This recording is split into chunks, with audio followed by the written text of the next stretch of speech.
les rattraper. Baruch Hashem. Allez messieurs, ce matin, on a une petite parabole. On va commencer la matinée avec une petite histoire. C'est beau, ça. Nous, on a bien travaillé ensemble. C'est juste pour, on va dire, pour être une bonne occasion de trouver l'enseignement en question, qui est un joli enseignement. Maaseh Haya beyamim shebahem shatu haromaim beretz Israël. On raconte l'histoire à une époque où les Romains étaient les maîtres sur la terre d'Israël.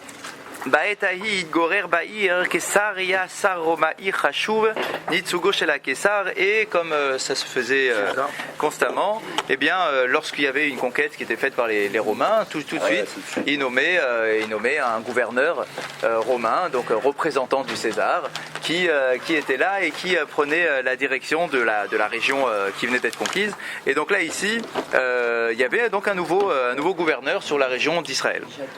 Mais Chashash Lishlomo shel אותו שר חשוב ערכה בולשת חיפושים תמידיים ברחבי העיר על מנת לגלות מנהגי פוטנציאלי העלו לסכן את שלומו של השר הנרבד. Et on dit que c'était au tout début de la conquête, et donc du coup le nouveau gouverneur qui venait de s'installer avait quand même peur qu'il y ait quelques révoltes au sein de la population juive qui allaient essayer de prendre le dessus et retourner la politique et le faire sauter du pouvoir. Donc du coup il avait assez peur, et il avait nommé comme ça une équipe de militaires, de soldats, qui faisaient la tournée des bars et des auberges de l'époque pour s'assurer qu'il n'y ait pas de révolte en cours. Et dès qu'ils sentaient qu'il y avait comme ça des gens qui s'organisaient pour aller combattre ou qui se plaignaient de la façon dont le gouverneur dirigeait la région, alors tout de suite, hop, il les arrêtait, il les jetait en prison, d'accord, il est tabassé concrètement, d'accord, pour qu'ils arrêtent, d'accord. Donc de peur, la crainte de retourner en la gouvernance. באחד הלילות שבהן נערכו חיפושים נמרצים אחר זרים מסוכנים עלה בחכתם יהודי שאינו תושב המקום שדרה באחת ההרסניות. On raconte qu'un des jours le gouverneur avait entendu qu'il y avait une volonté, d'accord, de révolte. Du coup il a envoyé ses hommes, il a dit attention, il y a quelque chose qui est en train de s'organiser, trouvez les personnes qui organisent cela.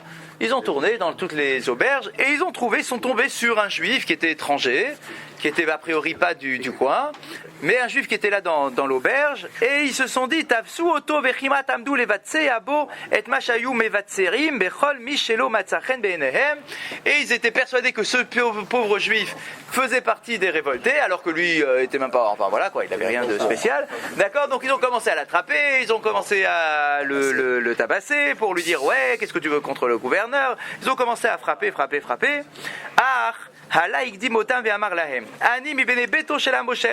Quand le gars il a commencé à voir qu'on l'attrapait pour le frapper, il a commencé à dire tout de suite me frappez pas, je suis membre de la famille du gouverneur. Vous faites une erreur, ne me frappez pas, ça va mal se tourner pour vous, d'accord, puisque je fais partie de la famille du gouverneur, ne me frappez pas. Les soldats ne l'ont pas cru. Ils ont dit qui c'est celui-là, on le connaît pas, c'est un petit juif, machin, je vois pas quel rapport avec le gouverneur. Donc ils l'ont pas cru, mais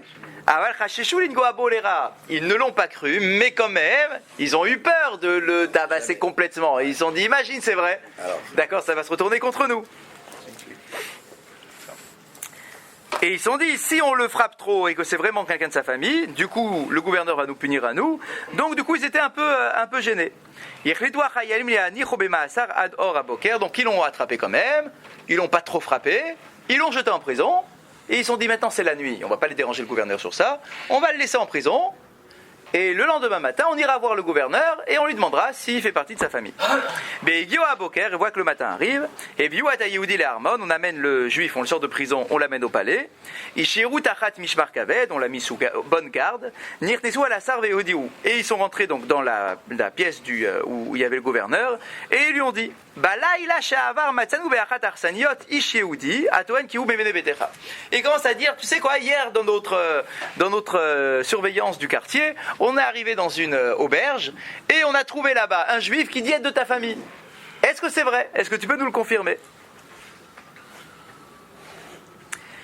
Itpalé Assar, Malechan Bebenebedo Mersanazara. Alors le gouverneur était très surpris, il dit je vois pas du tout de qui il s'agit, un juif dans ma famille, en plus dans une auberge, enfin il savait pas de quoi il s'agissait.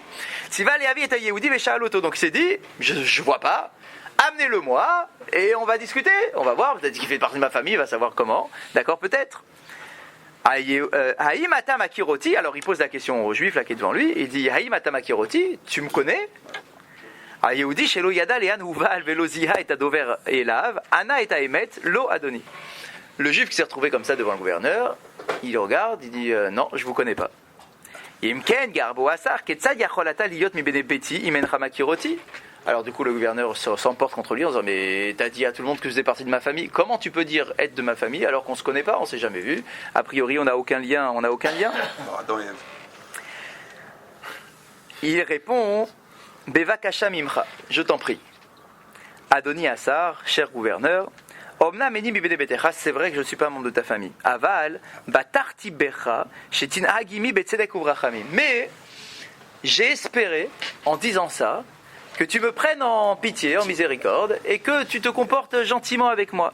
Parce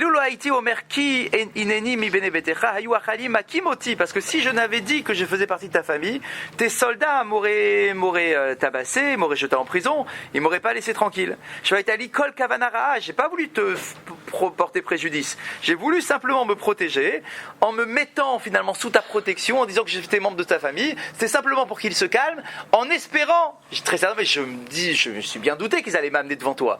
Mais je me suis dit peut-être que ma simplicité allait te toucher et que finalement la simple espérance d'être protégé par toi, ça allait te toucher.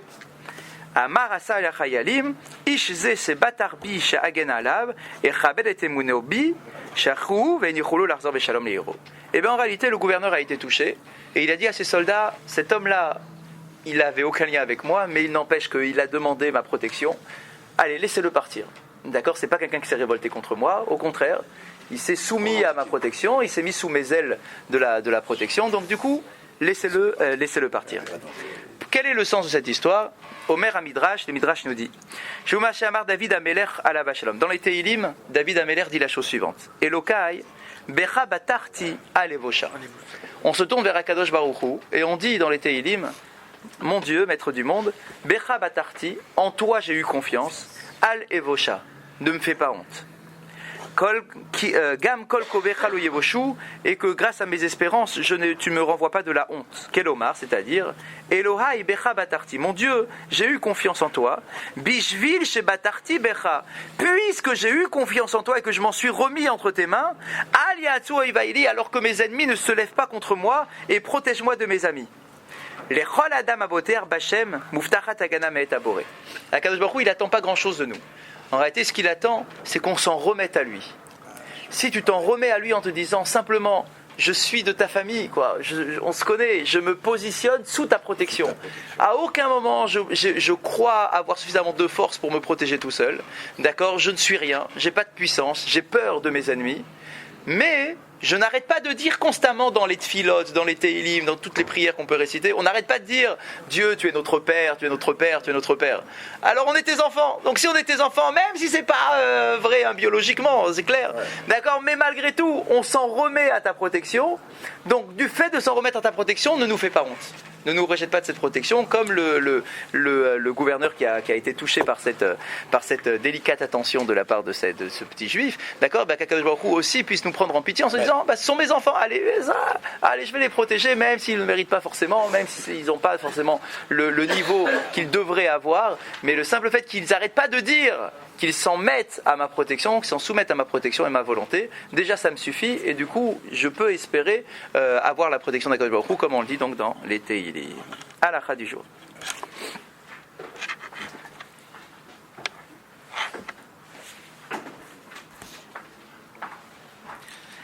Toujours sur les brachot du matin. Vous avez pu remarquer que dans les brachot du matin, on récite la Birkat Kohanim. À la fin. Hop, voilà.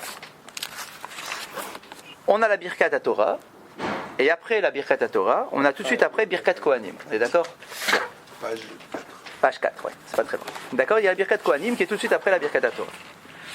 Katav Shulchan Aruch. Le Shulchan Aruch écrit. Yesh omrim d'après certains, sheim yifsik ben birkat Torah limudo en bekar klum, ve'anachon shelo le'afsik benehem, ve'chen nagu lomar parashat birkat kohanim samour li birkat Torah. Il y a une vraie question. On a fait birkat Torah. On a remercié Akadosh Baruch Hu de nous avoir donné la Torah. Baruch ata Hashem noten la Torah. Quelle est la raison pour laquelle on fait la birkat kohanim le matin dans les birkot hashachar? D'accord? Quel est le rapport? Réponse, ça vient d'un Shulchan Aruch en réalité. D'accord? Ouais, vous avez une question? Non, je me disais, ce matin, justement, je me posais cette question. Ah bah voilà, vous avez bien fait de rester ce matin. Alors, voilà la réponse. Voilà la réponse. C'est dans la question. Normalement, puisqu'on a fait Birkat Torah, eh bien, comme pour toutes les autres brachot, il ne faut pas de séparation entre la bracha et la réalisation d'une action qui est liée à la bracha. Lorsque je fais la bracha pour manger un fruit, je dois manger le fruit tout de suite après la bracha. Là, ici, je fais une bracha sur la Torah. Je remercie Akadosh Baruch Hu de nous avoir donné la Torah. Il faut matérialiser et concrétiser la bracha. Donc, pour pas que la bracha elle reste en l'air, il faut que tout de suite après la Birkat à la Torah, je récite des mots de Torah. Et donc, du coup, il est conseillé, dit le Shulchan Aruch, de ne pas créer d'interruption entre la Birkat Torah et l'étude que tu pourras faire après. Mais le problème, c'est que le matin, l'étude, elle vient qu'une heure après la tefila. C'est-à-dire qu'une fois que j'ai fini la tefila, si j'ai fait l'effort, alors je viens étudier, mais c'est pas tout de suite après la Birkat Torah. La Birkat Torah, elle est le matin, au petit matin, au réveil. Donc, du coup, dit le Shulchan Aruch, c'est pour cette raison qu'on a instauré de dire la Birkat Kohanim qui vient d'un texte de la Torah. Donc, du coup, j'ai fait la bracha de la Torah et je récite un texte de la Torah. Et pourquoi celui-là? D'accord? Pourquoi celui-là? Alors c'est vrai qu'on aurait pu en mettre un autre. Khadak, on aurait pu en avoir un autre, et il y en a d'autres qui sont après. Khadak, il n'est pas tout de suite après. Donc il en fallait un tout de suite. Mais tant qu'à faire, tant qu'à choisir. Allez, celui-là il a été bien choisi, c'est la bracha. La chachivout de cette bracha. Khadak, la bracha qui a été donnée, d'accord, qui est faite par les Kohanim, etc., par Akadosh Baruch Hu. Donc elle est belle celle-là. Ça vient de la Torah. C'est un passage du Chumash, d'accord? Donc du coup, tant qu'à faire, autant prendre celui-là, d'accord? Donc il a été choisi non seulement pour son importance, mais surtout pour concrétiser la bracha de Noten Torah. Il faut le concrétiser par quelque chose de Torah, d'étude, une étude de Torah. Donc c'est la raison pour laquelle on dit Birkat Kohanim. Birkat Torah, hen birklal birkat mitzvot, ou shar birkat mitzvot asur leafsik ben bracha leasiyat mitzvah, mishum shafsaka hi sachadat, mikol makom sobrim yesh omrim, shebirkat Torah gam im yifsik ben abrachot limudo en bekar klum. Maintenant il faut savoir donc que le Shulchan Aruch nous dit c'est mieux. Pour ne pas laisser la Birkat Torah en suspens, c'est mieux de lire ce texte-là juste après. Ça veut dire quoi? C'est mieux. Ça veut dire que même si tu l'as pas dit, c'est pas grave, d'après le Shulchan Aruch. C'est pas une obligation d'étudier tout de suite après. Pourquoi? Parce que c'est une bracha qui marche sur la journée, comme on l'avait dit jeudi matin. Par contre, c'est une bracha tu peux pas monter au Sefer Torah si tu as pas. Razak, parce que là, par contre c'est différent. Voilà. C'est pour ça qu'on te l'a fait relire tout de suite. Ouais. D'accord? Mais Tu l'as dit quand tu montes au Sefer Torah. Razak, oui, c'est vrai, mais tu montes pas à la Torah tous les jours de la semaine, et tu montes pas tous les lundis, etc. D'accord? Donc, là, ici, c'est vrai que Minadine, c'est une bracha qui peut s'étaler sur la journée, même si tu n'as pas étudié tout de suite, c'est pas grave, mais d'après le Shulchan Aruch, c'est mieux, c'est pour ça que c'est comme ça que ça a été instauré dans les livres, c'est mieux quand même de dire tout de suite la Birkat Kohanim immédiatement. Oulam. יש פוסקים הסוברים שברכת התורה הן כשאר ברכות המצוות וכשם שאין להפסיק בין ברכה לקיום המצווה כך אין להפסיק בין ברכה ללימוד. Donc le Shulchan Aruch a dit c'est mieux. Mais il y en a d'autres qui disent c'est pas mieux, c'est obligatoire. Qu'est-ce que ça veut dire ça? C'est pas mieux. Tu as fait une bracha, il faut tout de suite la réaliser. Et donc, pour prendre en considération cette opinion-là, on fait en sorte de ne pas s'interrompre entre la Birkat Torah et l'étude de la Torah. Et c'est pour ça qu'on dit tout de suite la Birkat Kohanim après l'avoir récité. Et donc, c'est pour cette raison aussi qu'après la Birkat Kohanim, dans le fameux texte qu'on a avant le Hodou, d'accord, toute la pticha de l'office, c'est aussi pour ça qu'on trouve Elu Devarim Shelaim Shiur, le texte de Elu Devarim Shelaim Shiur, et qu'on trouve également Elu Devarim Shadam Ochel Perotehem Baolam Hazeh Ve'akeren Karim Olam Haba. Pourquoi? Parce que ces deux textes-là nous permettent d'avoir fait non seulement la Birkat Torah, Birkat Kohanim, c'est un texte de la Torah. Le Elu Devarim, c'est de la Mishnah, et l'autre Elu Devarim, c'est de la Gemara. Donc du coup, tu as fait la bracha, tu as étudié tout de suite un passage de Torah, Et dans le passage que tu lis, on va dire dans les minutes qui suivent, tu as un peu de Mishnah et un peu de Gemara. C'est là. Page. Hoppa. Elou Devarim. Avant tout. Hoppa. Par Shabbat. Où est-ce qu'il est le Elou? Redou. Ok. Non, avant. Avant. Voilà, ici, page 23. Regardez, vous avez la référence dans votre marge. D'accord. Elou Devarim Shalem Shiur. Je pense au deux. Ouais, d'accord. Enfin, bien après, on est en 5 minutes. Hein. D'accord, donc c'est Elou Devarim, c'est le Mishnah. Ouais. Et celle d'après, le Elou Devarim, le deuxième, c'est une Gemara. Oui, le deuxième. D'accord, ici. Elou Devarim, Elou Devarim. Elou Devarim, Mishnah. ça va. Elou Devarim, Gemara. Ah, d'accord. D'accord, donc grâce à ça, j'ai fait de la Torah. La Torah, elle est où la bracha de la Torah ici? Birkat Torah, page 4. Ah, de la page 4. D'accord. j'ai compris. Donc Birkat Torah, page 4. D'accord. Passage de Torah, dur, D'accord. Torah écrite. Voilà. Ok, on a réalisé la mitzvah. D'accord. Ensuite, on nous rajoute ensuite, tant qu'à faire, un peu de Mishnah et un peu de Gemara. Ah, Comme ça, on a fait et la Torah écrite et la Torah orale en s'appuyant sur la bracha. Donc du coup, on a concrétisé la bracha. Juste pour terminer. Bediavad, imisik ben Birkat Torah les limoud, Vedat Shulchan Aruch et Mechozer Umbarer. Donc, d'après le Shulchan Aruch, puisqu'il n'y a pas d'obligation, si jamais j'ai pas été très assidu, j'ai pas suivi tout ce qui est écrit dans mon livre, c'est-à-dire j'ai fait la Birkat Torah, mais j'ai pas étudié tout de suite après, j'ai pas fait la Birkat Kohanim, d'après le Shulchan Aruch, c'est bon, j'ai pas besoin de refaire la bracha. Donc il y a des trucs qui vont venir de toute façon, d'accord. Donc mais même si, allez, disons tu l'as fait et puis après t'as été obligé de prendre tout de suite ta voiture et partir pendant je sais pas combien de temps, d'accord. D'après le Shulchan Aruch, c'est pas grave, alors que d'après le Mishnah Brura, il écrivent chez Rov Acharonim Sobrim, chez Din Birkat Torah, Kilin Shar Brachot HaMitzvot, Ve'im Ifsik Ben Orach HaLimud Tzarich Larzor Ulvarer. D'après le Mishnah Brura, il faudrait recommencer. Si jamais tu as eu une interruption entre la bracha et la mitzvah, eh bien tu devrais recommencer de faire la bracha juste avant ton étude.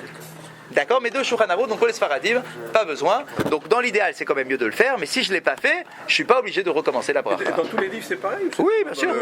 Tous les livres, regardez là-bas, pareil. Allez. Exactement. Profitez.